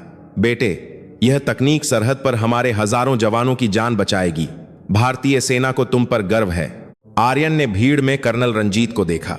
कर्नल ने अपनी टोपी को हल्का सा उठाया और मुस्कुराए। लेकिन जीत का जश्न अभी अधूरा था, क्योंकि जैसे ही आर्यन अपनी मशीन लेकर वापस मुड़ा, एक अजीब सी चीज हुई। उसकी मशीन की स्क्रीन पर एक ब्लिप ब्लिप हुआ, एक सिग्नल। यह सिग्नल इमारत के अंदर से नहीं बल्कि मैदान के बाहर दूर पहाड़ी की तरफ से आ रहा था। एक बहुत ही संगठित, बहुत ही गुप्त सिग्नल। आर्यन ने अपनी मशीन को फिर से सेट किया। यह क्या है? उसने मन ही मन सोचा। यह फ्रीक्वेंसी तो सेना की नहीं है। उसने डॉ वर्मा को बताने के लिए मुंह खोला, तभी उसे महसूस हुआ कि उसकी जेब में रखा फोन वाइब्रेट हो रहा है। एक अनजान नंबर से मैसेज आया था। मैसेज में लिखा था, खेल तो अब शुरू हुआ है आर्यन, अपनी मशीन हमें दे दो, वरना जैसलमेर में तुम्हारे माता पिता आज का सूरज नहीं देख पाएंगे। आर्यन के पैरों तले जमीन खिसक गई। उसकी जीत का पल एक सेकंड में दुःस्वप्न में बदल गया। उसका आविष्कार जो देश की रक्षा के लिए था, अब उसके परिवार के लिए खतरा बन गया था। मैदान में तालियां बज रही थीं। जनरल साहब, कर्नल रंजीत और डॉ वर्मा सब आर्यन की तरफ देख रहे थे। उनके चेहरों पर गर्व था, लेकिन आर्यन के कानों में वो तालियां किसी शोर की तरह गूंज रही थीं। उसका पूरा ध्यान सिर्फ अपनी जेब में पड़े फोन पर था। तुम्हारे माता पिता आज का सूरज नहीं देख पाएंगे। यह धमकी नहीं थी, यह एक ऐलान था। आर्यन का गला सूख गया। उसे लगा जैसे उसके पैरों के नीचे से जमीन खिसक गई है। उसने चारों तरफ देखा। भीड़ में कोई तो था जो उसे देख रहा था, कोई ऐसा जो जानता था कि उसने क्या बनाया है। और सबसे भयानक बात वो शायद यहीं कहीं था, इसी भीड़ में, या शायद सेना की वर्दी में छिपा कोई गद्दार। कर्नल रंजीत आर्यन के पास आए। उनके चेहरे पर एक बड़ी मुस्कान थी। क्या हुआ आर्यन, तुम खुश नहीं दिख रहे? तुमने इतिहास रच दिया है बेटे। आर्यन ने कर्नल की आंखों में देखा। उसका मन हुआ कि वह सब कुछ बता दे। सर, मेरे माँ बाप खतरे में हैं। लेकिन फिर उसे मैसेज के वो शब्द याद आए, अपनी मशीन हमें दे दो। अगर उसने कर्नल को बताया तो सेना उसे सुरक्षा दे देगी, मशीन को जब्त कर लेगी। लेकिन उसके माँ बाप, जैसलमेर तो यहां से सैकड़ों मील दूर है। जब तक सेना वहां पहुंचेगी बहुत देर हो चुकी होगी। और अगर गद्दार सेना के अंदर ही हुआ तो? नहीं, वह किसी पर भरोसा नहीं कर सकता था। यह लड़ाई अब उसकी थी। सर, आर्यन ने पेट पकड़ते हुए झूठ बोला, मुझे चक्कर आ रहे हैं। शायद धूप ज्यादा है। क्या मैं थोड़ा पानी पीने वॉशरूम जा सकता हूं? कर्नल ने चिंतित होकर कहा, हां जरूर, जाओ, मुंह धो लो, हम कैंटीन में तुम्हारा इंतजार कर रहे हैं। आर्यन लड़खड़ाते कदमों से मुख्य इमारत की तरफ गया। लेकिन जैसे ही वह कॉरिडोर के मोड़ पर पहुंचा, उसकी चाल बदल गई। चक्कर आने का नाटक खत्म हो गया। वह चीते की तरह तेज भागा। वह वॉशरूम नहीं गया, वह पीछे के दरवाजे की तरफ भागा जहां सफाई कर्मचारी कचरा बाहर निकालते थे। उसका दिल हथौड़े की तरह धड़क रहा था। उसके पास गरुड़ मशीन थी जो उसकी पीठ पर एक बैग में बंधी थी। यह मशीन अब सिर्फ एक आविष्कार नहीं थी, वो गरुड़ मशीन थी, डाला जा रहे थे। यह उसके माँ बाप की फिरौती रानसम थी।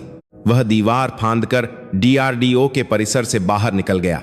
सड़क पर आते ही उसने सबसे पहले अपना सिम कार्ड निकाला और उसे तोड़कर नाली में फेंक दिया। अगर वे उसे ट्रैक कर रहे थे तो अब नहीं कर पाएंगे। दिल्ली का रेलवे स्टेशन, भीड़, धक्का मुक्की और पसीने की बदबू। आर्यन ने जनरल डिब्बे का टिकट लिया। उसे छिपना था और इस देश में गरीबों की भीड़ से बेहतर छिपने की कोई जगह नहीं होती। ट्रेन चल पड़ी।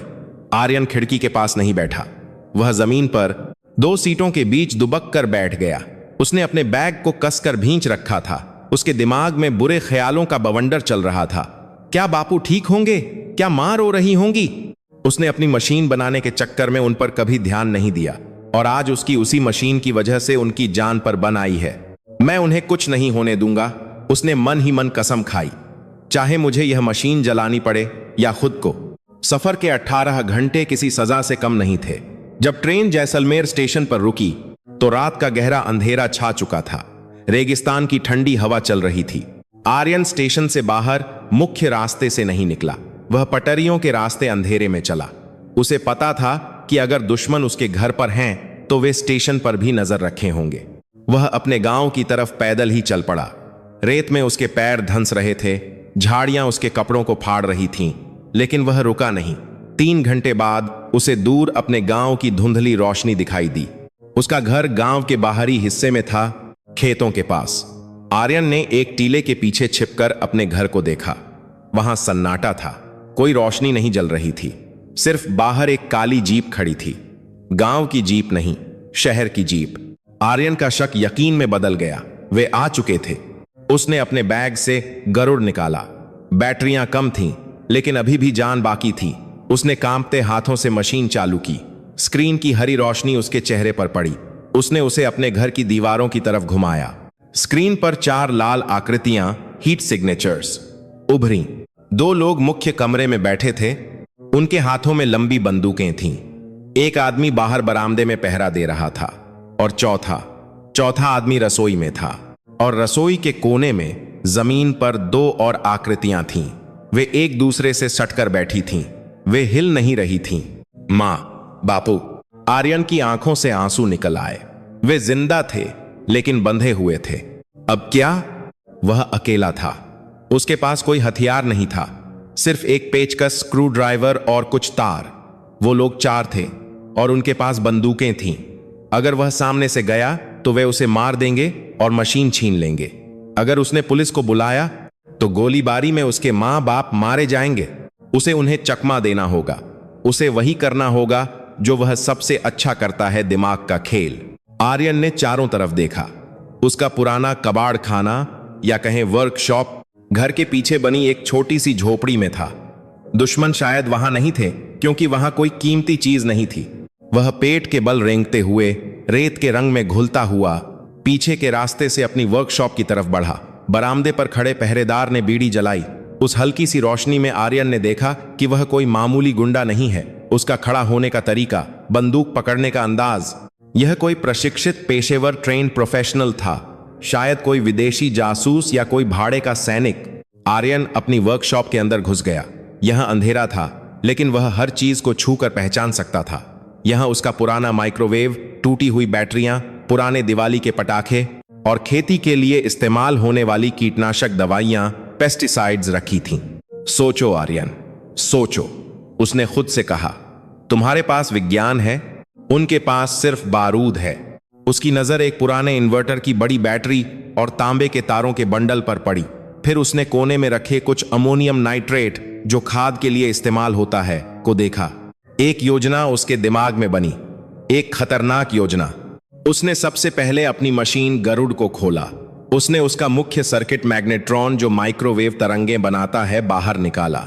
यह वह हिस्सा था जो दीवार के पार देखने में मदद करता था, लेकिन अगर इसे थोड़ा बदल दिया जाए तो यह एक हथियार बन सकता था। एक जैमर या उससे भी खतरनाक एक डायरेक्ट एनर्जी वेपन, जो किसी भी इलेक्ट्रॉनिक चीज को भून सकता है। उसने जल्दी काम करना शुरू किया। उसने खाद और डीजल को मिलाकर एक देसी विस्फोटक तैयार किया। यह बम किसी को मारने के लिए नहीं, बल्कि धमाका और धुआं करने के लिए था। उसने इसे एक टाइमर से नहीं, बल्कि एक पुराने मोबाइल फोन के वाइब्रेशन मोटर से जोड़ा। फिर उसने घर की बिजली की मेन लाइन को देखा जो उसकी वर्कशॉप के पास से गुजर रही थी। आज रात आर्यन ने तारों को छीलते हुए बुदबुदाया, इस घर में दिवाली मनेगी। उसने तैयारी पूरी की, अब रिस्क लेने का समय था। वह चुपके से घर की छत पर चढ़ गया। छत खपरेल की थी, इसलिए आवाज होने का डर था। उसने अपनी चप्पलें उतार दी और नंगे पैर बिल्ली की तरह दबे पांव चला। उसने छत की एक खपरेल टील को धीरे से हटाया। नीचे का नजारा साफ दिख रहा था। मुख्य कमरे में बैठे दो आदमी बातें कर रहे थे। लड़का अभी तक नहीं आया। एक ने भारी आवाज में कहा, क्या उसे पता चल गया? अगर सुबह तक नहीं आया, दूसरे ने अपनी बंदूक साफ करते हुए कहा, तो बुढ़े को टपका देंगे। उसकी चीख की वीडियो भेजेंगे तो लड़का बिल से बाहर आ जाएगा। आर्यन का खून खौल उठा, लेकिन उसने खुद पर काबू रखा। उसने अपनी जेब से एक छोटा सा सिक्का निकाला और उसे कमरे के कोने में फेंका। घट आवाज हुई। दोनों आदमी चौकन्ने हो गए। क्या था वो? शायद चूहा होगा, दूसरे ने कहा। देख के आ, पहले ने आदेश दिया। जैसे ही दूसरा आदमी कोने की तरफ गया, आर्यन ने अपना पहला जाल बिछाया। उसने छत के छेद से एक तार नीचे लटकाया, जिसके सिरे पर एक नंगी बिजली का तार लाइव वायर था। और ठीक उसी वक्त उसने अपनी वर्कशॉप में बनाए गए रिमोट से घर की अर्थिंग को काट दिया। नीचे उस आदमी का पैर जैसे ही जमीन पर पड़े उस तार के पास पहुंचा, आर्यन ने स्विच दबा दिया। बिजली का एक तेज झटका लगा, लेकिन यह करंट मारने के लिए नहीं था। यह घर के सारे फ्यूज उड़ाने के लिए था।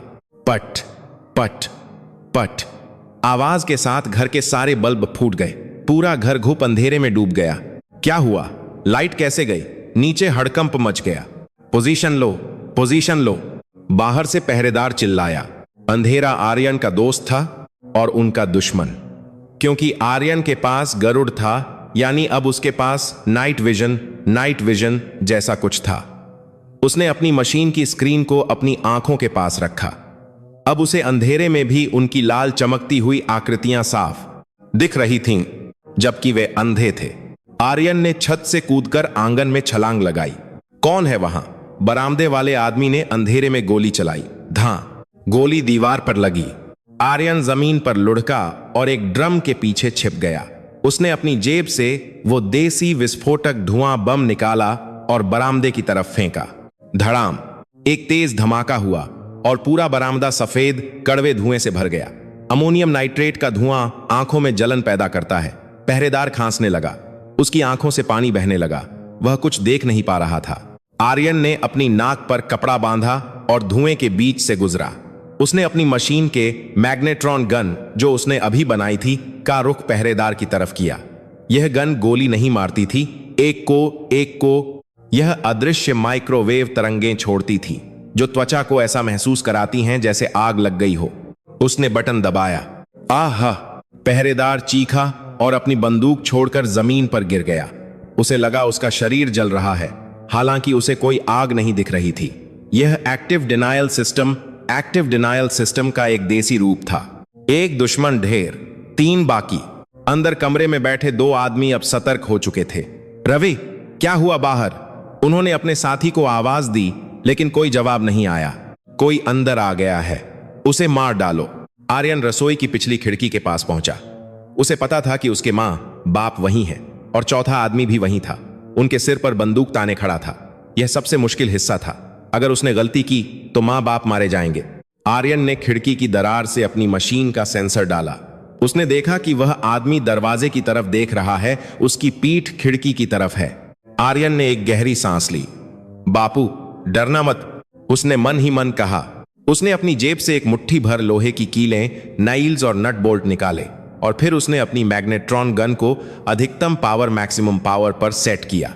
उसने खिड़की तोड़ी नहीं, उसने बस अपनी गन को खिड़की के कांच से सटा दिया और ट्रिगर दबा दिया। माइक्रोवेव तरंगें कांच के पार गईं और सीधे उस आदमी के हाथ में पकड़ी मेटल की बंदूक और उसकी कमर पर बंधे वॉकी टॉकी से टकराईं। चिन्ह चिन्ह चिन्ह स्पार्क्स निकले। धातु गर्म होकर लाल होने लगी। वॉकी टॉकी की बैटरी फट गई। आह!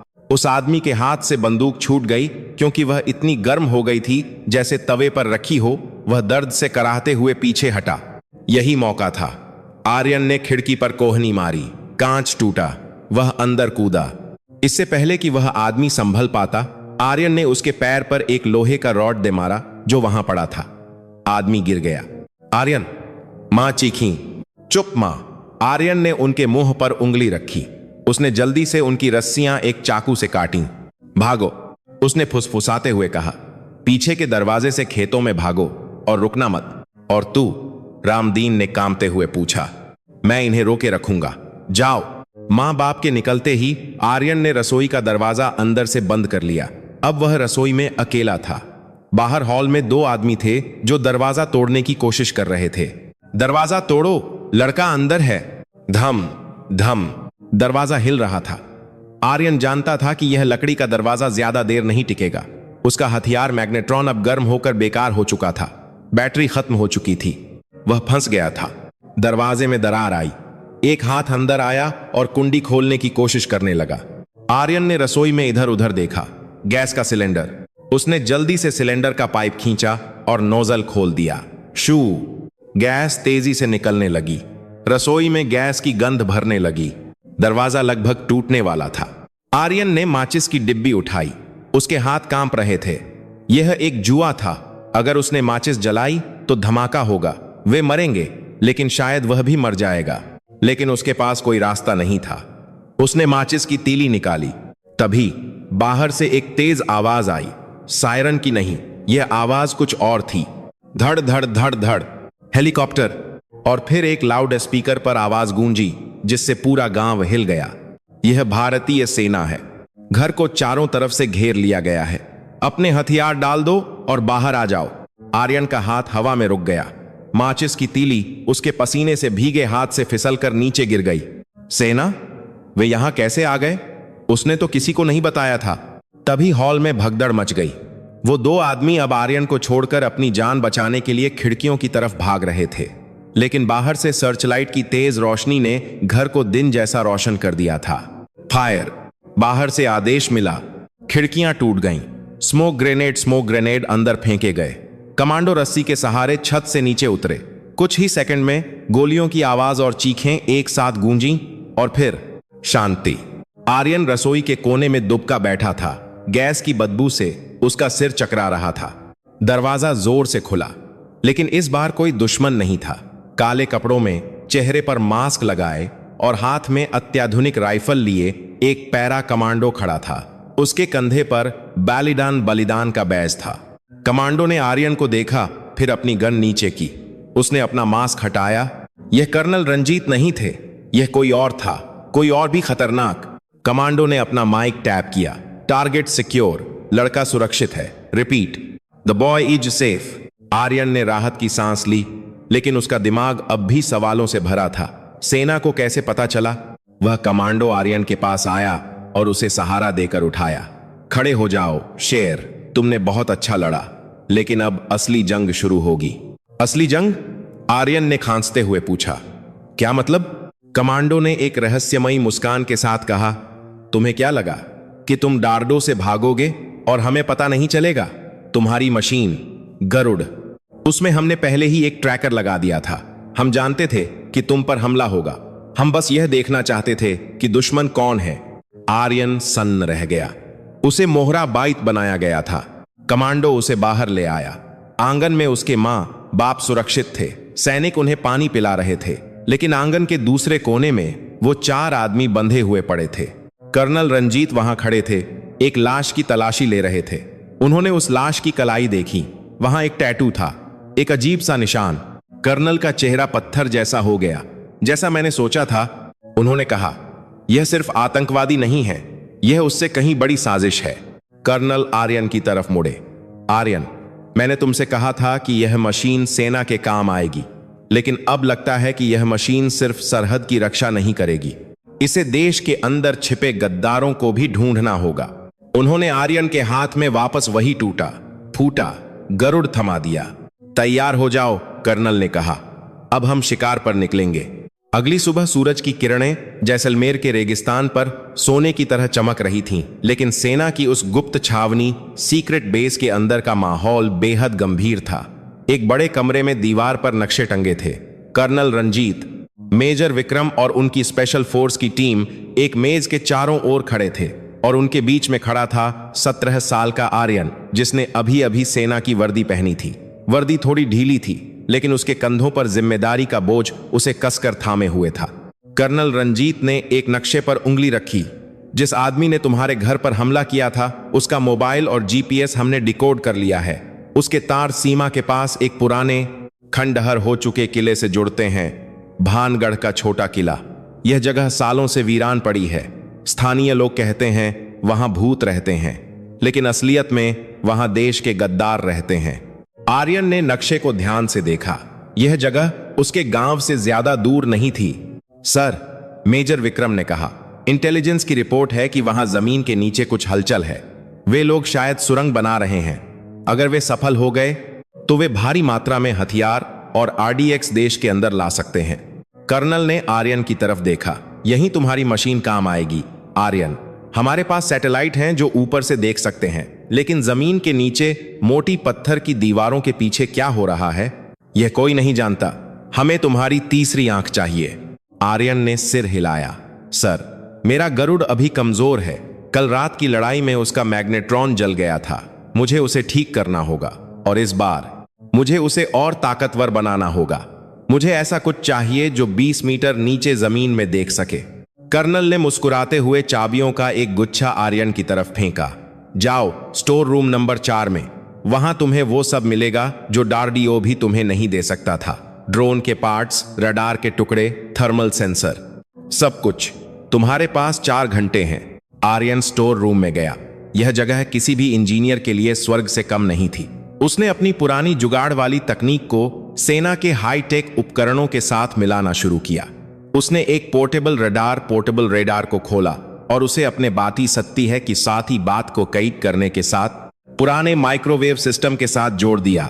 इस बार उसने मशीन को एक बैग में नहीं, बल्कि एक जैकेट वेस्ट की तरह डिजाइन किया जिसे पहना जा सकता था। उसने हेलमेट पर एक छोटी स्क्रीन लगाई जो सीधे उसकी आंखों के सामने तस्वीर दिखाएगी। अब उसे हाथ में कुछ पकड़ने की जरूरत नहीं थी। 4 घंटे बाद जब आर्यन बाहर आया तो वह एक सैनिक जैसा लग रहा था। उसकी छाती पर सेंसर लगे थे, पीठ पर बैटरी पैक था और आंखों पर एक विशेष चश्मा। तैयार हो? कर्नल ने पूछा। तैयार हूं सर, आर्यन ने जवाब दिया। रात का अंधेरा घिरते ही 3 ब्लैक हॉक हेलीकॉप्टर हवा में उड़ चले। उनका निशाना भानगढ़ का छोटा किला था। हेलीकॉप्टर की गड़गड़ाहट से रेगिस्तान की शांति भंग हो रही थी। आर्यन हेलीकॉप्टर के खुले दरवाजे के पास बैठा नीचे देख रहा था। उसके 5 की बंदर के आर्यन संदाम के आसपास। दिल में डर नहीं था, बस एक अजीब सा सुकून था। आज वह अपने देश के लिए कुछ कर रहा था। हेलीकॉप्टर किले से 2 किलोमीटर दूर उतरे ताकि दुश्मन को आवाज ना आए। वहां से उन्हें पैदल जाना था। कमांडो टीम पूरी तरह सतर्क थी। आर्यन को बीच में रखा गया था ताकि उसे गोली न लगे। वे धीरे धीरे बिना कोई आवाज किए रेत के टीलों के पीछे से आगे बढ़ रहे थे। किले की दीवारें ऊंची और डरावनी लग रही थीं। वहां कोई रोशनी नहीं थी, कोई पहरेदार नहीं दिख रहा था। लगता है जगह खाली है, एक कमांडो ने फुसफुसाते हुए कहा। रुकिए। आर्यन ने अपना चश्मा सेट किया और मशीन चालू की। उसने जमीन ग्राउंड पेनेट्रेटिंग मोड की तरफ स्कैन किया। स्क्रीन पर गहरी नीली और लाल लकीरें बनने लगीं। नहीं, आर्यन ने धीरे से कहा, यह जगह खाली नहीं है। दीवारें तो बस दिखावा है, असली दुनिया तो नीचे है। उसने कर्नल को स्क्रीन दिखाई। सर देखिए, यहां जमीन के नीचे एक पूरा जाल है। यहां, यहां और यहां 3 सुरंगें हैं और बीच में एक बड़ा हॉल है। वहां बहुत सारे लोग हैं, कम से कम 50, और ढेर सारा धातु मेटल है, शायद हथियार। कर्नल की आंखें फैल गईं। 50 लोग? यह तो पूरी फौज है। तभी आर्यन की स्क्रीन पर एक लाल बत्ती जलने लगी। सर रुकिए, आगे मत बढ़िए। मेजर का पैर हवा में ही रुक गया। जमीन के नीचे माइन लैंडमीन है, आर्यन ने कहा, प्रेशर सेंसर वाली। अगर आप एक कदम और बढ़ाते तो हम सब उड़ जाते। आर्यन ने धीरे धीरे आगे बढ़कर अपनी मशीन से स्कैन करते हुए सुरक्षित रास्ता बताया। सर मेरे पीछे चलिए, जहां मैं पैर रखूं वहीं पैर रखिएगा। एक 17 साल का लड़का जो कल तक स्कूल में फेल हो रहा था, आज भारत के सबसे बेहतरीन कमांडोज का नेतृत्व कर रहा था। उसने उन्हें माइनफील्ड, बरूडी, सुरंग के बीच से सुरक्षित निकालकर किले की दीवार तक पहुंचाया। अब समस्या यह थी कि अंदर कैसे घुसें। मुख्य द्वार बंद था और वहां निश्चित रूप से पहरा होगा। आर्यन ने किले की दीवार को स्कैन किया। सर, यहां दाईं तरफ की दीवार, यह अंदर से खोखली है, शायद पुराना वेंटिलेशन शाफ्ट हवादान है। हम यहां से नीचे उतर सकते हैं। कमांडोज ने दीवार पर विस्फोटक लगाकर एक छोटा सा छेद किया। वे रस्सियों के सहारे अंधेरे शाफ्ट में उतरे। नीचे पहुंचते ही वे एक गलियारे में थे। यहां बिजली के बल्ब जल रहे थे। यह कोई पुराना खंडहर नहीं था, यह एक आधुनिक बंकर था। दीवारों पर कंप्यूटर सर्वर लगे थे। लोग इधर उधर भाग रहे थे, लेकिन उन्हें नहीं पता था कि मौत उनके सिर पर खड़ी है। कर्नल ने इशारों में टीम को फैलने का आदेश दिया। हमला। गोलियों की आवाज से पूरा बंकर गूंज उठा। दुश्मन को संभलने का मौका ही नहीं मिला। कमांडोज ने बिजली की फुर्ती से उन्हें ढेर कर दिया, लेकिन दुश्मन भी कच्चे खिलाड़ी नहीं थे। वे भी जवाबी फायर करने लगे। आर्यन एक खंभे के पीछे छिपा था। उसका काम गोली चलाना नहीं था, उसका काम देखना था। मेजर, दाईं तरफ के कमरे में मत जाइए, आर्यन चिल्लाया। वहां दीवार के पीछे 2 लोग मशीन गन लेकर घात लगाए बैठे हैं। मेजर ने तुरंत अपनी दिशा बदली और एक ग्रेनेड उस कमरे में फेंक दिया। धड़ाम। मशीन गन शांत हो गई। लड़ाई भीषण होती जा रही थी। धुआं, बारूद की गंध और चीखें। अचानक आर्यन की स्क्रीन पर एक बहुत बड़ा सिग्नल आया। यह बंकर के सबसे आखिरी छोर से आ रहा था। वहां एक मोटा स्टील का दरवाजा था। सर, आर्यन वॉकी टॉकी पर चिल्लाया, वे लोग भागने की कोशिश कर रहे हैं। पीछे वाले कमरे में एक गुप्त रास्ता है जो सीधे पाकिस्तान की तरफ निकलता है। और वहां एक बहुत बड़ा टाइमर चल रहा है। कर्नल का खून जम गया। टाइमर मतलब बम? नहीं सर, आर्यन ने अपनी मशीन को जूम किया। यह बम नहीं है, यह डेटा अपलोड हो रहा है। वे हमारे देश की सारी गुप्त जानकारी, मिसाइल के कोड्स, सब कुछ सर्वर से किसी और देश भेज रहे हैं। अगर यह अपलोड पूरा हो गया तो हमारी पूरी सुरक्षा प्रणाली बेकार हो जाएगी। कितना समय बचा है? कर्नल चिल्लाया। सिर्फ 4 मिनट, सर। कर्नल और उनकी टीम उस स्टील के दरवाजे की तरफ भागी, लेकिन दुश्मनों ने वहां भारी गोलीबारी शुरू कर दी। वे उन्हें रोकने के लिए अपनी जान दे रहे थे। हम आगे नहीं बढ़ पा रहे हैं, मेजर ने चिल्लाया। क्रॉसफायर बहुत तेज है। आर्यन ने देखा कि समय बीत रहा है।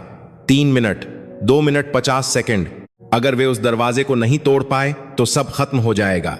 उसकी मेहनत, सैनिकों का बलिदान, सब बेकार। आर्यन ने अपनी मशीन की तरफ देखा। उसकी बैटरी 40% थी। उसने फिर उस स्टील के दरवाजे को देखा। दरवाजे के पास दीवार के अंदर से बिजली के मोटे तार गुजर रहे थे जो सर्वर को पावर दे रहे थे। अगर वह उन तारों को काट दे तो अपलोड रुक जाएगा, लेकिन तार दीवार के अंदर थे और वह वहां तक जा नहीं सकता था। तभी उसे अपना पुराना विज्ञान याद आया। इंडक्शन। अगर वह अपनी मशीन से एक बहुत शक्तिशाली विद्युत चुंबकीय पल्स ईएमपी छोड़ सके तो वह बिना तार छुए ही सर्किट को जला सकता है। लेकिन इसके लिए उसे अपनी मशीन की सारी ऊर्जा एक ही बार में छोड़नी होगी और मशीन फट भी सकती है। कर्नल सर, आर्यन चिल्लाया, मुझे कवर फायर दीजिए। मुझे उस दीवार के 10 मीटर पास जाना होगा। पागल हो गए हो? कर्नल ने मना किया। तुम मारे जाओगे। अगर मैं नहीं गया तो देश मारा जाएगा सर। आर्यन की आंखों में वही जिद थी जो उस रात उसके पिता ने देखी थी। कर्नल ने एक पल के लिए उसकी आंखों में देखा, फिर उन्होंने आदेश दिया, पूरी टीम आर्यन को कवर करो, फायर। सारे कमांडोज ने एक साथ गोलियां बरसाना शुरू कर दिया। दुश्मन को सिर झुकाने पर मजबूर कर दिया। आर्यन भागा।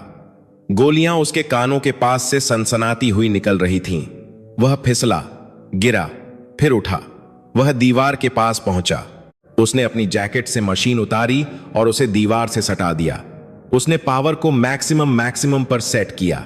माफ करना गरुड़, आर्यन ने अपनी मशीन से कहा, आज तुम्हारा आखिरी काम है। उसने बटन दबा दिया। एक तेज, कानों को बहरा कर देने वाली हम बम बम की आवाज आई। मशीन से नीली चिंगारियां निकलने लगीं। आर्यन को लगा जैसे उसके हाथ में आग का गोला है। अंदर कमरे में कंप्यूटर स्क्रीन्स झिलमिलाने लगीं। अपलोड बार 98%, 99% पर अटक गया। और फिर धड़ाम, आर्यन की मशीन फट गई। एक तेज झटका लगा और आर्यन पीछे जाकर गिरा। उसका सिर जमीन से टकराया। आंखों के सामने अंधेरा छा गया। लेकिन उसी वक्त बंकर के अंदर की सारी बत्तियां बुझ गईं, कंप्यूटर के सर्वर जल उठे, अपलोड रुक गया। अंधेरा होते ही कमांडोज ने अपना नाइट विजन ऑन किया और अंदर घुस गए। दुश्मन अब अंधे और लाचार थे। कुछ ही मिनटों में सब खत्म हो गया। कर्नल रंजीत दौड़ते हुए आर्यन के पास आए, जो जमीन पर बेसुध पड़ा था। उसका चेहरा काला पड़ गया था, हाथ झुलस गए थे। आर्यन, आर्यन, कर्नल ने उसके गाल थपथपाए। मेडिक, जल्दी आओ। आर्यन ने धीरे से अपनी आंखें खोली। धुंधली नजर से उसने कर्नल को देखा। सर, आर्यन ने कराहते हुए पूछा। क्या क्या डेटा रुक गया? कर्नल ने उसकी आंखों में आंसू लिए मुस्कुराते हुए कहा, हां मेरे शेर, तुमने बचा लिया, तुमने पूरे देश को बचा लिया। आर्यन के चेहरे पर एक सुकून भरी मुस्कान आई और वह फिर से बेहोश हो गया। लेकिन यह अंत नहीं था। बाहर आसमान में सुबह हो रही थी और इस नई सुबह के साथ भारत को एक नया नायक मिलने वाला था। एक ऐसा नायक जिसने वर्दी नहीं पहनी थी, लेकिन जिसके पास एक सैनिक का दिल था। 3 दिन बाद दिल्ली के आर्मी अस्पताल का एक सफेद कमरा, हवा में दवाओं की गंध थी और एक मशीन की बीप बीप आवाज आ रही थी। आर्यन ने धीरे धीरे अपनी आंखें खोली। उसके सिर में भारीपन था, लेकिन शरीर का दर्द अब कम हो गया था। उसने देखा कि उसके बिस्तर के पास एक कुर्सी पर कोई बैठा है। वह वर्दी में नहीं था, सादे कपड़ों में था, लेकिन उसका व्यक्तित्व अभी भी किसी पहाड़ जैसा था। वह कर्नल रंजीत थे। वे एक फाइल पढ़ रहे थे। आर्यन के हिलते ही कर्नल ने फाइल बंद की और मुस्कुराए। जाग गए टाइगर। आर्यन उठने की कोशिश करने लगा, लेकिन कर्नल ने उसे रोक दिया। आराम करो, तुम्हारे शरीर को ठीक होने में वक्त लगेगा। वह एम्प ब्लास्ट बहुत नजदीक था। सर, आर्यन की आवाज अभी भी कमजोर थी। मेरे मां बाप, वे सुरक्षित हैं, कर्नल ने भरोसा दिलाया। उन्हें सरकारी सुरक्षा सेफ हाउस में रखा गया है और तुम्हारे गांव में अब पुलिस चौकी भी बना दी गई है। किसी की हिम्मत नहीं कि अब उनकी तरफ आंख उठाकर भी देखे। आर्यन ने राहत की सांस ली। और मेरा गरुड़, वह तो जल गया। कर्नल हंस पड़े। उन्होंने पास रखे मेज से एक नया चमचमाता हुआ बॉक्स उठाया। आर्यन, तुमने जो जलाया वह सिर्फ प्लास्टिक और तार था। असली गरुड़ तो यहां है। कर्नल ने अपनी उंगली से आर्यन के सिर की तरफ इशारा किया। तुम्हारे दिमाग में। कर्नल गंभीर हो गए। तुम्हारी मशीन की वजह से हमने एक बहुत बड़े जासूसी नेटवर्क का पर्दाफाश किया है।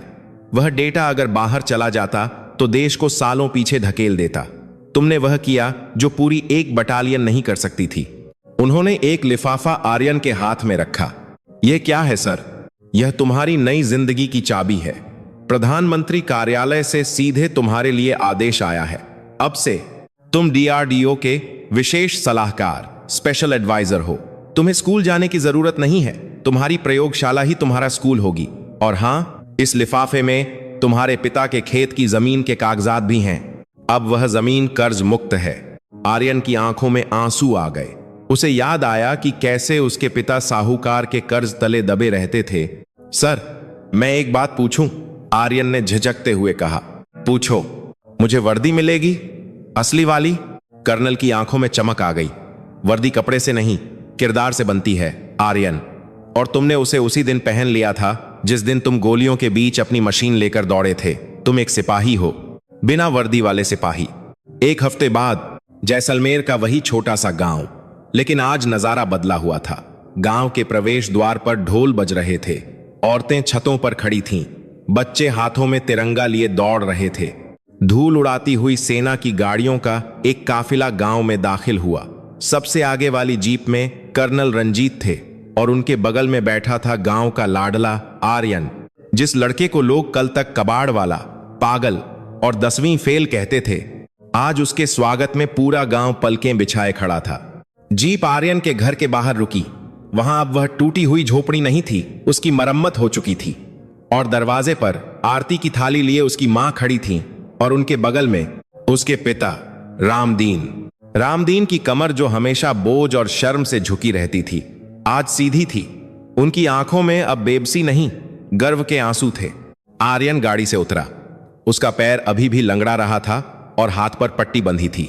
वह सीधा अपनी मां के पास गया और उनके पैर छुए। मां ने उसे गले लगा लिया और फूट फूट कर रोने लगी। फिर आर्यन अपने पिता की तरफ मुड़ा। रामदीन चुप थे। वे बस अपने बेटे को देख रहे थे, जैसे विश्वास न हो रहा हो कि यह वही लड़का है जिसे उन्होंने घर से निकालने की धमकी दी थी। बापू, आर्यन ने धीरे से कहा, माफ करना, मैं इम्तिहान में पास नहीं हो पाया। रामदीन का सब्र टूट गया। उन्होंने आर्यन को कसकर गले लगा लिया। कौन कहता है तू फेल हो गया? रामदीन की आवाज भर्राई हुई थी। तूने तो वो इम्तिहान पास किया है जिसका पर्चा भगवान बनाता है। तूने मेरा सिर इतना ऊंचा कर दिया है कि अब मेरी पगड़ी आसमान छू रही है बेटा। भीड़ में से आवाज आई, आर्यन भाई जिंदाबाद, भारत माता की जय। उस दिन के बाद से आर्यन के घर के पीछे वाला वह कबाड़खाना बदल गया। अब वह कबाड़खाना नहीं बल्कि आर्यन इनोवेशन लैब बन गया था। गांव के बच्चे जो पहले स्कूल से भागते थे अब शाम को आर्यन के पास आते थे। आर्यन उन्हें सिर्फ विज्ञान नहीं सिखाता था, वह उन्हें जुगाड़ का असली मतलब सिखाता था। 5 साल बाद एक बड़े ऑडिटोरियम में हजारों लोग बैठे थे। मंच पर एक युवा वैज्ञानिक खड़ा था। वह सूट बूट में नहीं बल्कि साधारण खादी के कुर्ते में था। यह आर्यन था। अब वह 22 साल का था और देश के प्रमुख रक्षा वैज्ञानिकों में से एक था। वह माइक के पास आया। पूरा हॉल शांत हो गया। अक्सर लोग मुझसे पूछते हैं, आर्यन ने बोलना शुरू किया, कि मैंने कचरे से रडार कैसे बनाया। मेरे पास तो न पैसा था, न संसाधन, न बड़ी डिग्री।